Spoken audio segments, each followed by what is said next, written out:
She said she was a mother and a school teacher. Aisha Fraser's life tragically came to an end in a backyard where she was attacked and stabbed to death early Saturday with her kids nearby. An emotional 911 call reveals some of the horrific details, and we've decided to only air certain portions of that call that we believe are important for you to hear firsthand.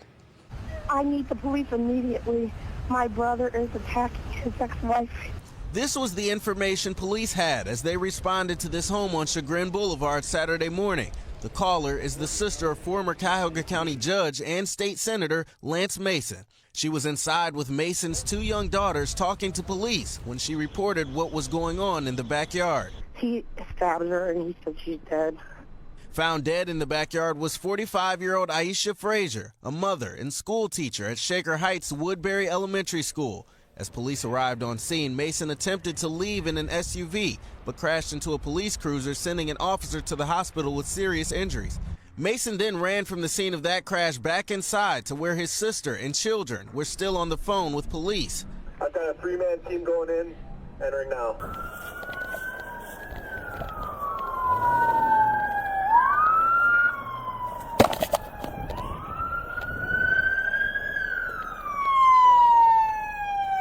Hey, is it that house? I don't know, spot it now.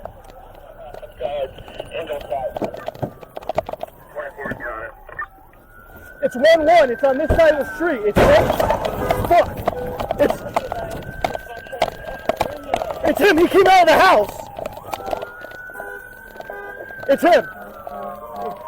Watch out. Put your hands up. Put your hands up now. Put your hands up. Put him up. Put him up.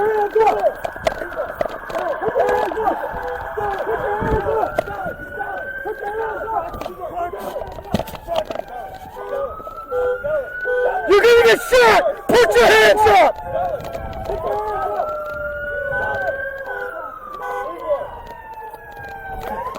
Put your hands up!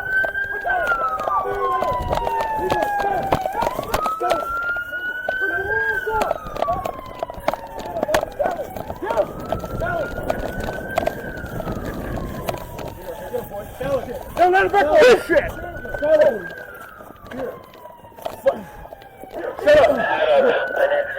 Holy fuck!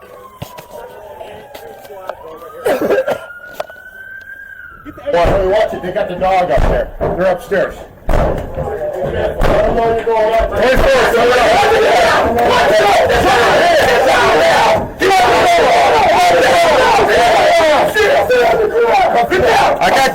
I got contact. Put your hands behind your back. Do it now. Get him out. Do it, watch. Is anyone else in the house? My daughters and my sister. Where are they? Are they hurt? They're in this bedroom. Are they hurt?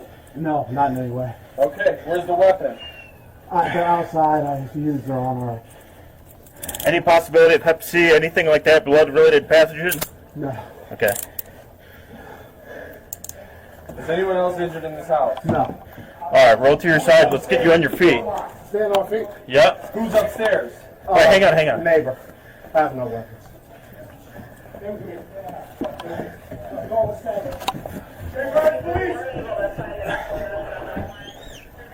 All right, on your feet.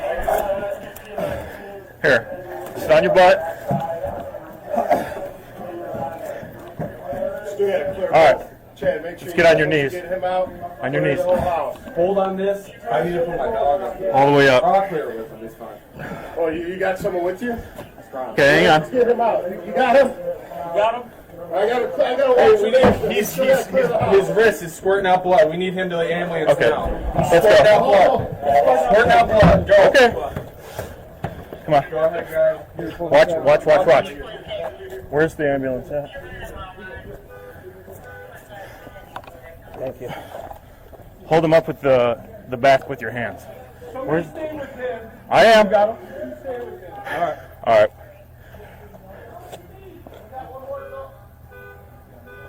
We need another squad. We need another squad out here. Sit him down. Stop. He's bleeding out. Let's go. No, he's not bleeding You need to out. be operational? Okay, have a seat right here.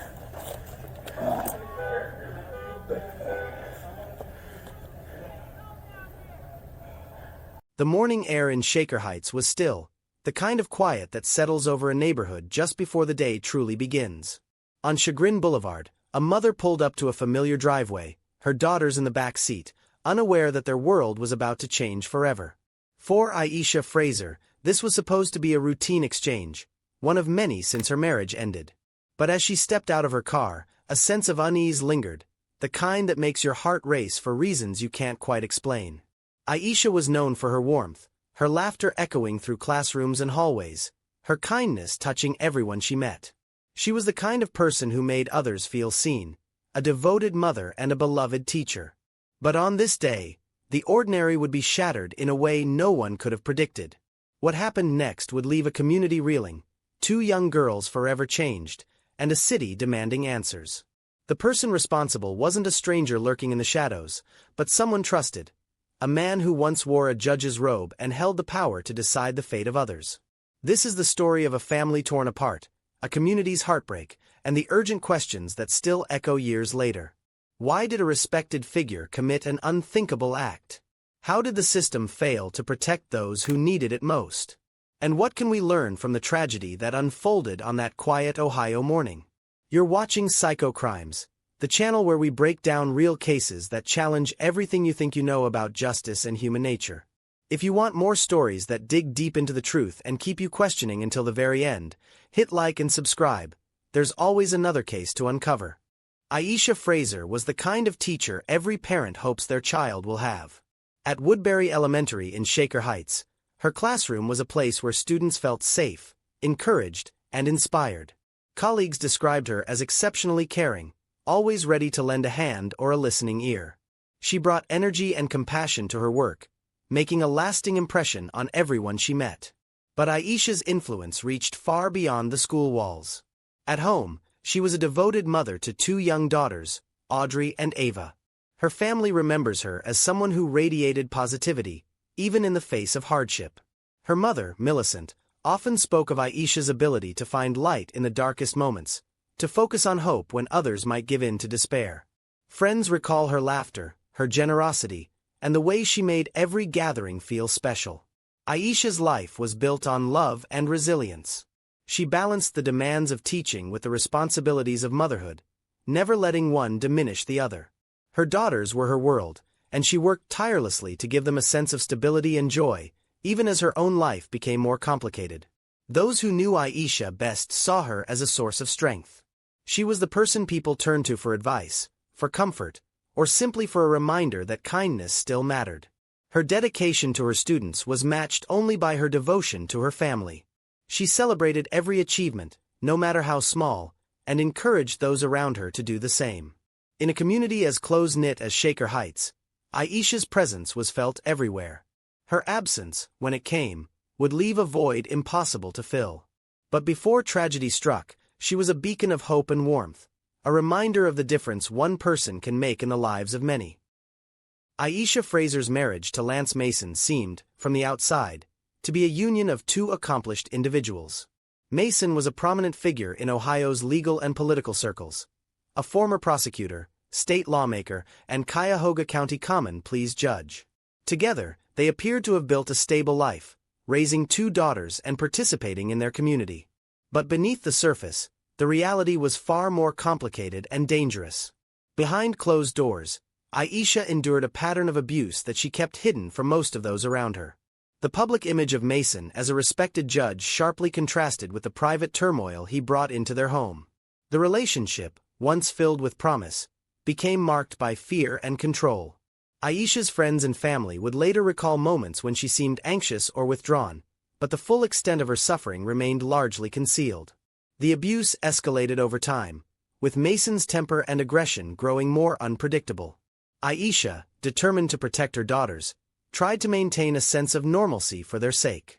She continued to show up for her students and her children, even as she navigated the emotional and physical toll of her marriage. The weight of keeping such a secret was immense, but Aisha's priority was always the safety and well-being of Audrey and Ava. The turning point came in 2014, when the violence could no longer be hidden. While driving home from a funeral with their daughters, Mason launched a brutal attack on Aisha. He punched her repeatedly and slammed her head into the dashboard, breaking an orbital bone. The assault was so severe that Aisha required reconstructive surgery on her face. Mason then threw her from the car and drove away with the children, leaving Aisha injured and alone on the roadside. This incident shattered any illusion of safety. Aisha's decision to file for divorce was not just an act of self-preservation, but a desperate attempt to shield her daughters from further harm. The trauma of that day would haunt the family, and the community would soon learn the truth about the man they thought they knew. For Aisha, the struggle was no longer just about survival. It was about reclaiming her life and protecting her children from a cycle of violence that had already gone too far. The events of 2014 would forever change the course of Aisha Fraser's life. On what should have been an ordinary drive home from a funeral, the fragile peace in the Mason family was shattered. With their daughters, just 6 and 4 years old, seated in the back, Lance Mason unleashed a level of violence that stunned even those who would later hear the details. Without warning, Mason began to strike Aisha, punching her 20 times as the car moved down the road. The attack escalated as he slammed her head into the dashboard 5 times, causing severe injuries, including a broken orbital bone. The brutality of the assault was not only physical but psychological, as their young daughters witnessed the chaos and terror from the back seat. In a final act of cruelty, Mason threw Aisha from the car and sped away, leaving her battered and alone. Despite her injuries, Aisha managed to flag down help. Calm down so you can get some help, okay? Aisha Mason. 911, Shaker Police, emergency. Yes, my husband just beat me and threw me out the car. He has my 2 daughters in the car. Where you at? Van Aiken Boulevard. Yeah. And Avalon. He just threw me out the car. Orange Saturn View 2008. I'm afraid he's going to hurt my daughters. Is he with you now, or did he No, drive off? He drove off. Which way on Van Aiken? He went going down towards the police station. He probably hit Chagrin. Okay, yeah, somebody else called about that. Where are you calling? What's your phone number? Where would you call you? They're taking me to South Point now. Who's taking you to South Point? Some nice people in the car stopped. I jumped in. You in the car now? In another person's car. Please find my kids. Are you injured? Yes. I need some air. Oh.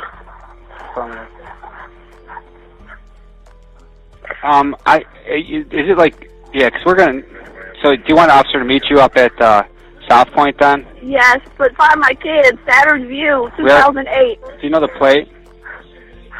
Do you have the plate? Do you have the plate? Do you know the plate on it? It's,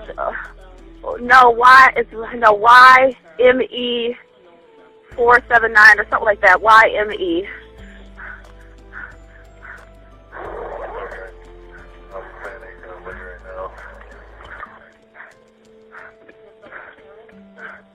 Car 2214-252, just be advised, I'm speaking to the victim, the wife, and she got picked up by another vehicle, and she's going to South Point. Where are you at right now? I'm heading up Van Aiken. She exited that orange vehicle, and she got picked up by a passerby.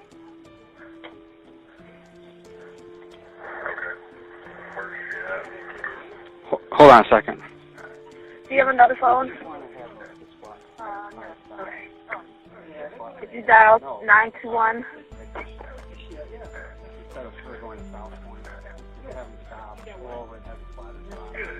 That's what I think. Yeah, ma'am, what's your first name? Aisha. Aisha? Okay, Yeah. Can you tell the driver just to stop where you're at, and we're going to have the squad meet you. Oh, okay. An officer, okay? So where are you going to be pulling over at? We're at this church, St. Peter's Dominic's? Lutheran Church. No, What? St. Peter's Lutheran Church. They want you to pull over and park. So where are you at exactly? St. Peter's Lutheran Church at Van Aiken and Ingleside. Did you find the car? 52252, the vehicle stopped at Van Aiken Ingleside. I'm going to have the squad respond there. Did you find the What kind of car are you in? It's a black. What is this? They have the flashes on. It's a black. What kind of car is this? Mercedes. A black Mercedes. Yes, did you find the Saturn She's View? going to be in a black Mercedes with her flashes on, Van Aken, Ingleside. I'm calling the squad now. They're here. Did you find the Saturn View? Are you with an officer, ma'am? Yeah, they just pulled up. Did Okay. you find the Saturn? She was rushed to the hospital, where doctors performed reconstructive surgery to repair the damage to her face. The physical wounds would eventually heal, but the emotional scars, both for Aisha and her daughters, would linger much longer. The trauma of that day marked a point of no return. Aisha's sense of safety was gone, replaced by a constant undercurrent of fear. The legal consequences for Mason were swift but, in the eyes of many, insufficient. He was charged and convicted of felony assault, a charge that reflected the severity of his actions. How's my wife? You still want us to head up there? How is she? Where is she? That's my sister. Okay. How's my wife? What do you mean, how's your wife? Where was your wife? She jumped out the car. She's okay. Police later arrested Mason. They found smoke grenades, guns, and ammo in the home. Less than a year ago, the Ohio Supreme Court suspended his license to practice law indefinitely. He also previously served as a state senator. The court sentenced him to 24 months in prison. Yet, despite the gravity of the crime, Mason served only 9 months before being released. For Aisha and her family, this early release felt like a betrayal, a signal that the system was not equipped to protect those most at risk. In the aftermath, Aisha filed for divorce and began the difficult process of rebuilding her life. She focused on her daughters, ensuring they received therapy to help them process the trauma they had witnessed. The community, once unaware of the danger Aisha faced, now rallied around her, offering support and solidarity. But the fear never fully left. Aisha confided in friends about her ongoing concerns, always aware that the threat Mason posed had not disappeared with his release. In the wake of the 2014 assault, Aisha Fraser faced the daunting task of rebuilding her life and creating a safe environment for her daughters. The divorce from Lance Mason was a necessary step, but it didn't erase the trauma or the fear that lingered. Aisha became fiercely protective, determined to shield Audrey and Ava from any further harm. Therapy became a crucial part of their healing process. The young girls struggled to understand what they had witnessed, and Aisha sought professional help to guide them through their emotions. She wanted to ensure they felt safe expressing their fears and that they understood they were not to blame for what had happened. Aisha herself grappled with the psychological impact of the abuse, working to regain her sense of self-worth and security. Despite the challenges, Aisha remained committed to her teaching career. She found solace in her work, drawing strength from her students and colleagues. Woodbury Elementary became a sanctuary, a place where she could focus on making a positive difference in the lives of others. But even at school, the shadow of her past lingered. She was always aware of the potential danger, taking extra precautions to protect herself and her daughters. Adding to the sense of injustice, Lance Mason's early release from prison was followed by a controversial decision by the city of Cleveland to hire him as a minority business development administrator. This move sparked outrage in the community, with many questioning why someone with a history of violent abuse was given a position of public trust. For Aisha, it was a painful reminder that the system often fails to protect victims of domestic violence. Aisha confided in friends and loved ones about her ongoing fears. She worried about Mason's potential for future violence and the possibility that he would try to harm her or her daughters. She even made arrangements with her daughter's godmother, Stacy Crowell, asking her to care for Audrey and Ava if anything ever happened to her. This premonition would tragically prove to be true, casting a dark shadow over the years that followed. November 17, 2018, began like so many other Saturdays for Aisha Fraser. She was focused on her daughters, preparing them for another routine custody exchange with their father. The arrangement had become a part of their lives since the divorce, a necessary but uneasy compromise. That morning, Aisha drove to a house on Chagrin Boulevard in Shaker Heights, a property she owned, now rented by Mason's sister, Lynn. The girls were in the back seat, unaware of the danger that awaited. As Aisha pulled into the driveway, the atmosphere was tense but familiar. She gathered her daughters, preparing to walk them to the door. Lynn Mason was inside, ready to receive the children. For a brief moment, everything seemed ordinary. But in an instant, the routine shattered. Lance Mason was waiting. As Aisha helped her daughters out of the car, Mason launched a sudden and violent attack. Armed with a knife, he stabbed Aisha multiple times in the driveway. The assault was swift and brutal, leaving her with fatal wounds. The horror of the moment was magnified by the presence of their daughters, one of whom witnessed the attack unfold, her cries echoing through the air. Lynn Mason, hearing the commotion, rushed outside and immediately called 911. Her voice trembled as she told the dispatcher, "He stabbed her, and she is dead." Police immediately. My brother is attacking his ex-wife. Okay, what is the phone number, or what is the address? 17611 Chagrin Boulevard. Okay, is this a house or an We're gonna apartment? we're gonna need an ambulance too. I need the police and the ambulance. Okay, is this a house or an apartment? It's a house. And are they both still there? They're outside. I don't know. I just heard her screaming. Okay, are there any guns or knives involved? Any weapons I don't that know. you're I aware think of? there might be. I think there might be. Please hurry. Okay, could you just stay on the phone with me and let me know what's going on? Okay, I have their daughter. I'm inside with the daughter, so I don't want her to see anything. Okay, yeah, keep her in there and try to stay calm so she doesn't get upset. I'm going to get my Okay. guys started out that way, okay? So just Okay. stay on the phone with me. Okay. Let me see what's going on. You stay here. I'm just going to check outside. Radio 50 and 31.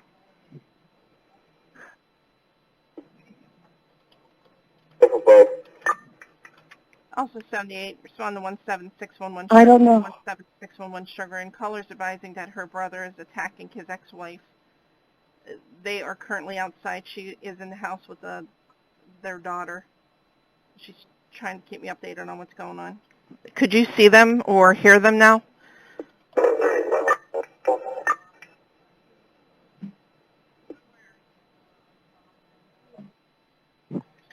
She does not know if there's any weapons involved. Okay, go with the address. Ma'am? 17611, 17611. Yes, ma'am. He stabbed her and he said she's dead. Oh my gosh. Shaker units, she's advising that her brother said he stabbed his ex-wife and she's dead. Hey, Katie, that's a possible stabbing in DOA. Shaker units, if he takes off, I'm sending my dog. Do not run in front of him. Okay, is he still there? Outside in the driveway. Okay, what is he doing now?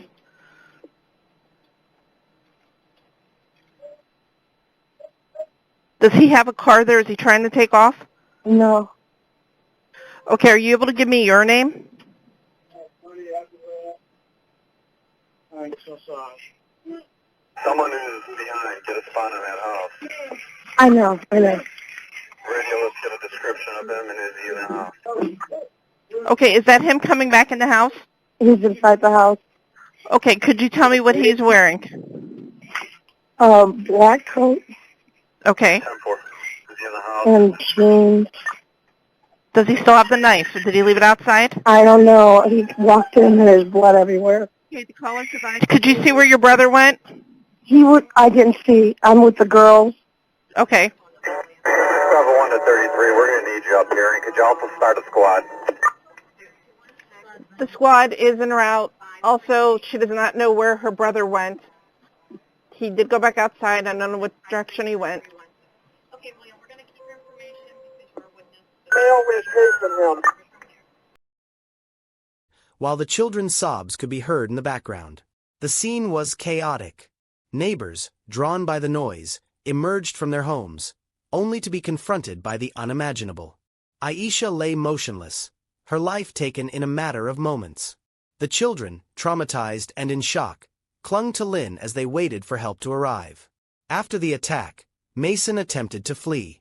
He jumped into his black Audi SUV and sped away, but his escape was short-lived. In his desperation, he crashed into a police cruiser, injuring both himself and a responding officer. Mason was taken to the hospital, where it was reported that he had tried to end his own life before being apprehended. The news of Aisha's death spread quickly through Shaker Heights and beyond. The brutality of the crime, the fact that it happened in front of her children, and the identity of the perpetrator, a former judge, sent shock and outrage through the community. The medical examiner later confirmed that Aisha died from multiple stab and incised wounds. Her death was ruled a homicide, and Mason was arrested at the hospital, facing charges of aggravated murder and other related offenses. For Aisha's family, friends, and the entire community, the events of that morning marked a devastating loss. The tragedy was not just the loss of a beloved mother and teacher, but a stark reminder of the dangers faced by survivors of domestic violence, even after they take steps to protect themselves.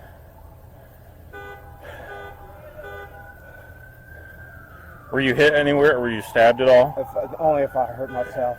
Put him up. He's just a hindrance. 2 people uninjured in there. Here. 3 people. 3 people uninjured? Yeah, my 2 daughters, and I cannot believe I did this.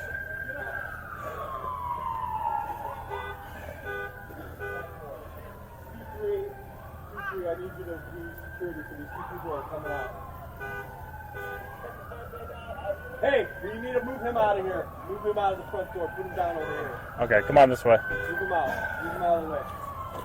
He is bleeding from his hands. Okay, all right. So we'll need him in this ambulance. I'm the security officer right there. Right this way. Come here. Hi. I'm not gonna make it. He told me he has nothing to say after I Mirandized him.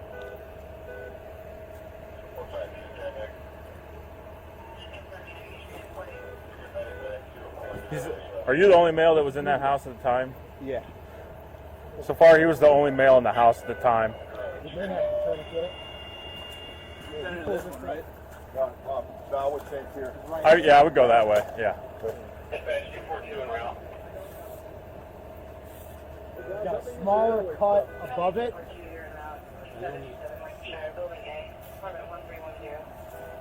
Right hand.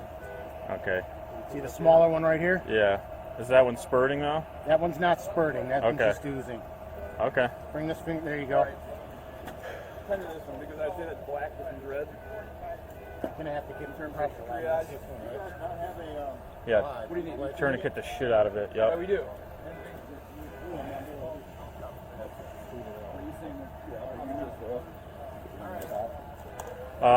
No possibility of Hep C, any bloodborne issues. Copy. Thank you. Yep. What? Is that thing? Yeah, let's crank the fuck out of that thing. Like it's gonna fucking hurt.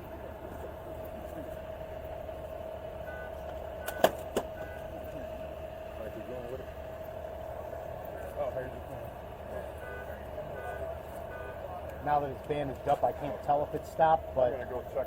How's your right arm feel? Okay, tighten the fuck out of that thing. I don't give a shit. That thing is, it's gonna like hurt to fucking move.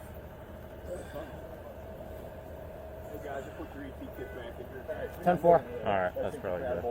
It looked pretty hard to tighten up. Yeah. Alright, we got someone going with us? Oh yeah, definitely. We're gonna go down. I don't know if it's exactly going to be me, but I'm not letting him out of my sight. If you guys could just pull his pants up when able. It was definitely. It was squirting out. Yeah. The same? Okay. Yeah. All right, we got that digit. We've got a pretty good lack on that. It's about ready to... Okay. The news of Aisha Fraser's death sent a wave of grief through Shaker Heights. The community, still reeling from the details of the attack, came together in mourning. Vigils were held in her honor, with candles flickering in the night as friends, colleagues, and neighbors gathered to remember the woman who had touched so many lives. At Woodbury Elementary, where Aisha had taught for years, grief counselors were brought in to support students and staff. The loss was deeply personal for everyone who had known her, and the school community struggled to process the sudden absence of someone so central to their daily lives. Aisha's family was left to pick up the pieces. Her mother, Millicent Fraser, spoke out in court, calling Mason a monster and expressing her heartbreak over the system's failure to protect her daughter. The pain was compounded by the knowledge that Aisha's daughters had witnessed the violence, their innocence forever marked by what they had seen. The trauma of that day would shape their lives in ways no one could fully predict. In the days following the tragedy, the community rallied around Audrey and Ava. Their godmother, Stacy Crowell, and her husband stepped in to become their guardians, honoring Aisha's wishes and vowing to raise the girls with the same love and care their mother had shown. Friends and supporters organized fundraisers and meal trains, determined to provide comfort and stability for the family as they navigated an uncertain future. The outrage over Mason's actions was matched by frustration with the legal system. Many questioned how someone with a history of violent abuse had been released from prison so early and allowed continued contact with his former wife. The fact that Mason had been given a city job after his conviction only fueled the anger and disbelief. Aisha's story became a rallying point for advocates and lawmakers, who called for stronger protections for survivors of domestic violence. Her legacy, though born of tragedy, inspired a renewed commitment to change. The community's response was not just about honoring Aisha's memory, but about demanding accountability and working to ensure that no other family would have to endure such a loss. Lance Mason walked into court and just 1 week before his 52nd birthday, proclaimed a decision that will likely dictate the rest of his life. Your Honor, I wish to take responsibility for the crimes I committed. I don't wish to prolong it or delay it. The former state lawmaker and judge emotional as he told the court he didn't want to cause his family any more pain than he already has. Mason then pled guilty to the aggravated murder of his ex-wife, Aisha Fraser. The Shaker Heights school teacher stabbed to death in front of her own daughter outside Mason's sister's house last November. In court, Mason said his daughter played a role in his decision not to go to trial. There's no way I was going to let my daughter testify against me. Now prosecutors hope there's no way Mason ever walks out of prison a free man. He already served time behind bars for a 2014 assault against Fraser. In that case, he was released just 9 months into a 2-year sentence. Prosecutor Michael O'Malley wasn't in office at that time, but today pledged no more breaks for Mason. Any human being who is capable of doing to what he did to his former spouse and to do it in front of his children is a very troubled, sick human being. It's why O'Malley says he refused to cut a deal. Guilty, Honor. Mason forced to admit each crime, including violating a protection order, stealing Fraser's car, and then ramming a police officer who responded to the scene. Pleas, the prosecutor hopes, send a message far beyond the walls of this courtroom. Domestic violence and these type of domestic abuse crosses all socioeconomic classes and races, and the reality is we see it too often in our community, and by making him accept every count, we're attempting to send the message to the people in this county that it will not be tolerated. After the attack that claimed Aisha Fraser's life, Lance Mason was quickly taken into custody. The evidence against him was overwhelming, and the community watched closely as the legal process unfolded. Mason faced charges of aggravated murder, along with additional offenses related to the assault on a police officer and the violation of a protection order. In court, the atmosphere was tense. The brutality of the crime, combined with Mason's previous conviction for assaulting Aisha, left little room for doubt about the seriousness of his actions.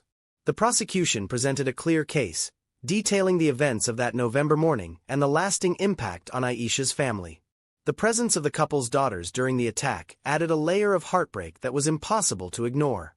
Aisha's family and supporters filled the courtroom, seeking justice for a woman whose life had been cut short.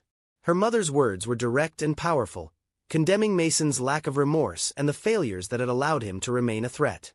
The community's anger was palpable, fueled by the knowledge that Mason's early release from prison had left Aisha vulnerable. Ultimately, the court handed down a sentence that reflected the gravity of Mason's crimes. He was given life in prison, with the possibility of parole only after 35 years. Additional sentences were imposed for the related offenses, ensuring that Mason would spend decades behind bars. For many, the outcome brought a measure of closure, but it could not erase the pain or restore what had been lost.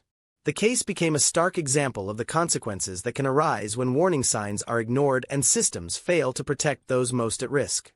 Mason's conviction was a necessary step, but for Aisha's loved ones, true justice would always feel out of reach. Aisha Fraser's death did more than devastate her family and community. It exposed deep flaws in the systems meant to protect victims of domestic violence. Despite a documented history of severe abuse, Lance Mason's early release from prison and continued contact with Aisha through custody exchanges left her vulnerable. Friends and family had long worried about her safety, But their concerns were not enough to prompt stronger intervention. The fact that Mason, after serving less than half of his sentence for a violent assault, was able to secure a city job only added to the sense of injustice. Many questioned how someone with such a record could be trusted with public responsibility, and why the legal system had not imposed stricter safeguards. The tragedy made it painfully clear that existing laws and procedures were not sufficient to protect those at greatest risk. In the aftermath, Aisha's story became a catalyst for change. Lawmakers and advocates in Ohio began to push for new legislation designed to address the gaps that had left her exposed. The most significant of these efforts was the introduction of Aisha's Law, a bill aimed at strengthening protections for survivors of domestic violence. The proposed law called for enhanced risk assessment protocols for law enforcement, improved communication between courts and social services, and stricter enforcement of protection orders. It also sought to expand resources for survivors, including access to emergency housing and legal assistance. Aisha's mother, Millicent, became a leading voice in the fight for reform. She spoke publicly about her daughter's experience, urging lawmakers to act so that no other family would have to endure a similar loss. Supporters of the bill argued that real change required more than just punishment for offenders. It demanded a comprehensive approach that prioritized the safety and well-being of survivors. As of April 2024, efforts to pass Aisha's Law were ongoing. The case continued to inspire public debate and renewed calls for accountability. For many, the push for reform was about more than just honoring Aisha's memory. It was about building a future where victims of domestic violence could trust that the system would stand with them, not leave them exposed to further harm. Aisha Fraser's story is more than a tragedy, it's a call to action. Her life and untimely death highlight the urgent need for stronger protections and support for those facing domestic violence. The pain endured by her family and community serves as a stark reminder that the consequences of inaction can be devastating and far-reaching. One of the most important lessons from Aisha's case is the necessity of taking threats and past violence seriously. Courts and law enforcement must prioritize the enforcement of protection orders and respond quickly to violations. When someone with a history of abuse is allowed continued access to their victim, the risk of further harm increases dramatically. Aisha's experience shows that even after a conviction, the danger does not always end. Another key takeaway is the importance of comprehensive risk assessment. Police and social services need effective tools to identify those at the greatest risk and to intervene before violence escalates. Improved communication between agencies can help close the gaps that allow abusers to continue threatening their victims. Support for survivors is also critical.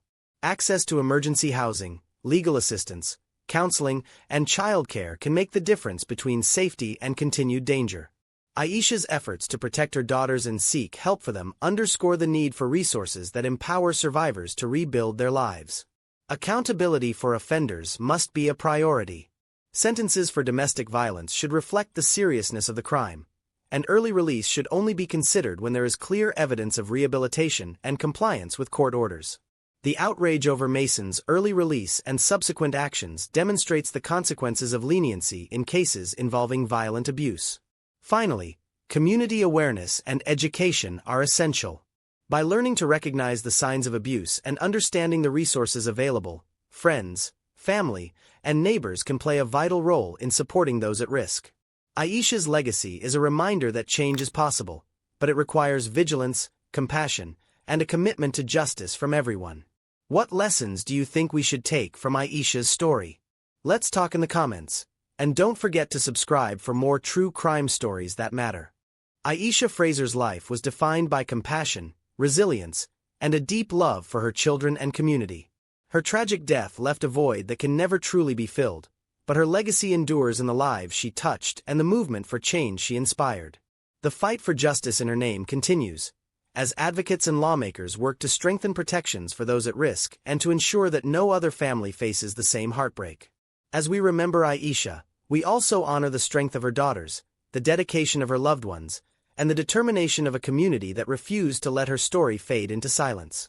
The lessons from her life and the calls for reform that followed serve as a powerful reminder of the work still to be done. Thank you for watching this episode of Psycho Crimes. If Aisha's story moved you, please consider supporting organizations that help survivors of domestic violence. Don't forget to like, subscribe, and share this video to help raise awareness and keep these important conversations going. Your engagement helps us bring more stories that matter to light.